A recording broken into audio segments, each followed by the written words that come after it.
자, 이제 국민의힘의 한동훈 비대위원장 겸 총괄 선대위원장. 어제 일정이 12개였고 오늘은 일정이 그에 못지 않습니다. 10개의 일정을 소화하고 있는데 한동훈 비대위원장이 가는 곳마다 사실상 거의 빼놓지 않고 등장하고 있는 5글자가 있습니다. 이른바 2조 심판론. 2조. 이재명 대표와 조국 대표를 심판해야 합니다. 들어보시죠. 2조 세력 심판을 했습니다. 2조 심판 위해서 저희에게 힘을 모아주시기 바랍니다. 2조 심판해야 합니다.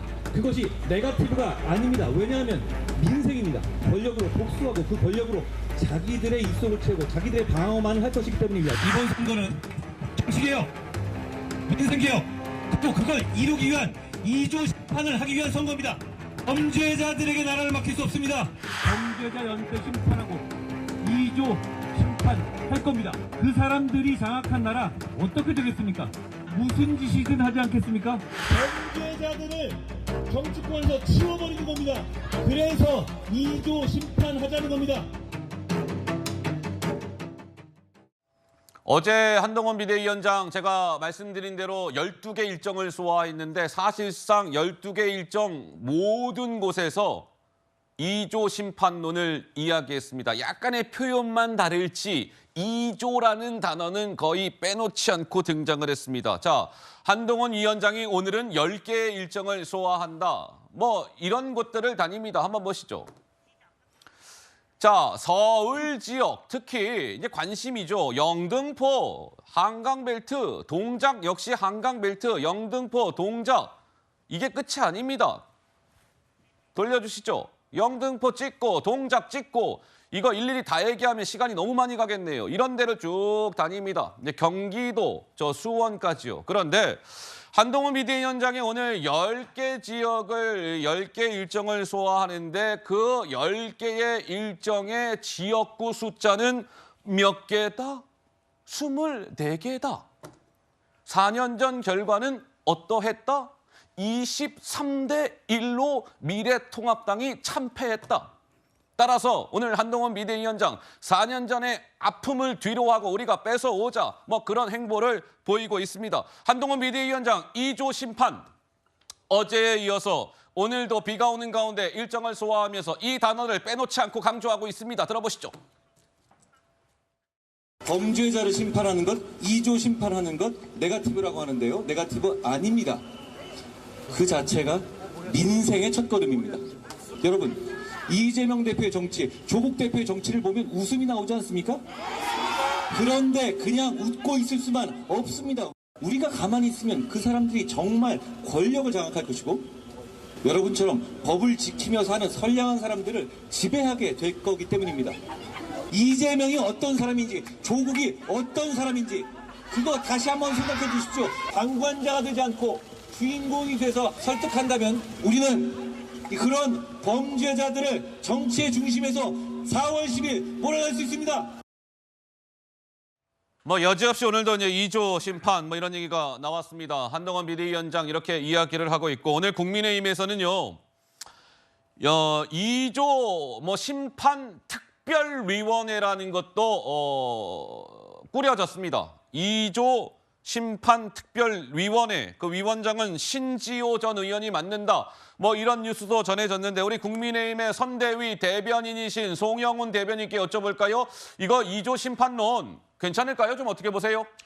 이거는 민생과 직결되는 문제죠. 민생 문제입니까? 민생이라고 하는 게 무슨 물가나 이런 것만 있는 게 아니고요. 예를 들면 우리 아들, 딸들이 입시를 치렀는데 정당하게 평가받고 실력에 따라서 평가받아야지 누군가가 스펙을 위조하고 조작을 해서 그 사람이 합격을 하고 열심히 공부한 우리 자식들은 불합격하고 이렇게 눈물을 흘리는 것이 민생, 그걸 방치하는 게 민생이 아니죠. 그렇죠? 그렇기 때문에 이런 거는 반드시 심판을 해야 됩니다. 결국 이재명 대표 같은 경우도 지금 대놓고 재판을 안 나가고 법의 심판을 무시하는 태도 태도를 보이고 있고 조국 대표는 입시 비리로 지금 2심까지 징역형을 선고받은 상태에서도 그 국회의원이 되겠다고 하고 있지 않습니까? 이런 걸 방치하게 되면요. 결국 나라가 이조 시대로 돌아갑니다. 조선 시대로 돌아가는 아이고. 거예요. 그래서 힘 있는 사람은 재판 안 받고 벌 안 받는 사회가 돼서는 안 되고 입시 비리 저지르고 떳떳하게 금배지 다는 사회가 돼서는 안 된다는 것입니다. 그런 세력을 심판하자는 것이 이조 심판론입니다.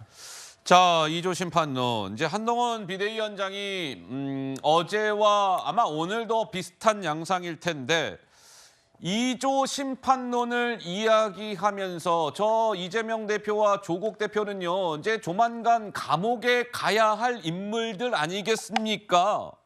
저 사람들은요, 징징거리기 위해서 정치를 합니다. 그리고 저분들이 감옥 가기 3년이라는 시간, 이것도 너무 길지 않습니까? 라는 취지의 주장도 이어가고 있습니다. 이렇게 말이죠. 들어보시죠. 지금 이재명 대표나 조국 대표 같은 사람들은 순전히 자기 징징거리기 위해서 정치합니다. 자기가 감옥 가기 싫고 자기 주변에 있는 사람들이 피해받는 것에 대해 복수하기 위해서 사적인 복수를 위해서 정치합니다. 그게 정치입니까? 이재명 대표 민주당과 조국의 당은 우리 정부의 임기 3년이 너무 길다. 그 전에 끌어내려야 한다. 이렇게 얘기합니다. 저는 이렇게 말씀드리겠습니다. 그 두 사람이 유죄 판결이 확정돼서 감옥에 가기까지 3년이 너무 깁니다. 자, 한동훈 비대위원장이 이제 타겟팅을 아주 이제 명확하게 선명하게 하고 있는데 김수민 평론가는 좀 유효한 전략이라고 평가를 하고 계시는지요? 어떻습니까? 네, 이걸 알아보려면 우리가 밸런스 게임을 해볼 수 있을 것 같은데요. 어떻게요? 두 명의 범죄 혐의자가 있다고 가정을 해보겠습니다. 네. 갑, 을이 있어요. 갑은 범죄 혐의자인데 수사를 받았습니다. 그래서 기소가 됐습니다. 그리고 을은 혐의가 있는데 수사가 안 됐습니다. 허허. 이 경우에 시청자분들도 한번 생각해 보시죠. 둘 중에 한 명만 일단 내가 붙들어야 된다.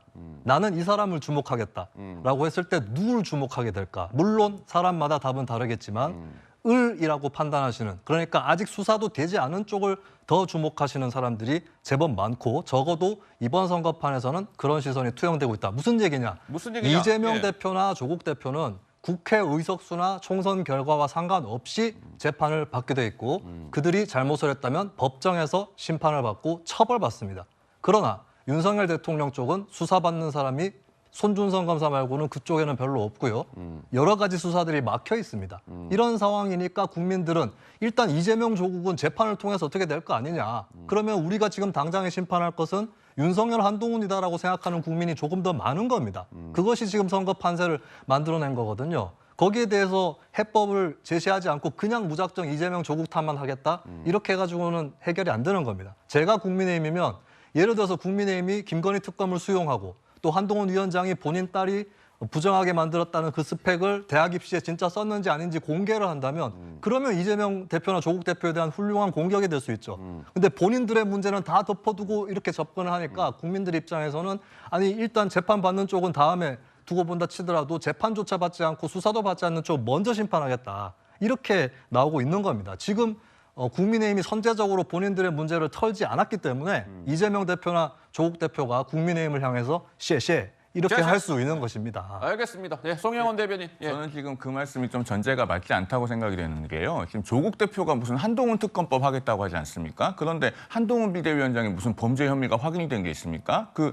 무슨 범죄 혐의가 있고 수사가 미진했을 때 특검을 하는 것인데 지금 방금 말씀하신 것도 을이라고 하는 가상의 인물을 전제로 했지만 무슨 수사 대상도 아닌데 범죄 혐의가 있는 것처럼 전제라고 계세요. 그 전제부터가 문제가 있고요. 그다음에 조국 혁신당이 무슨 3년은 길다고 하면서 자꾸 탄핵 시사하고 이재명 대표도 비슷한 얘기를 하는데 이렇게 사적 복수를 위해서 정치하는 분들은요. 일정하게 정치 세력이 국회에 들어가면은 딱 세 가지만 하게 됩니다. 어떤 거요? 방탄복, 그러니까 방탄, 탄핵, 그다음 복수입니다. 이분들이 자기들을 위해서 권력을 사유화를 해서 방탄, 탄핵, 복수 이 세 가지만 몰두하게 되어 있지 그분들이 민생을 신경 쓰겠습니까? 뭘 신경 쓰겠습니까? 오히려 재판 늦추고 자신들을 비법률적인 방법으로 소위 명예회복을 하겠다는 거에만 골몰할 따름인 것이죠.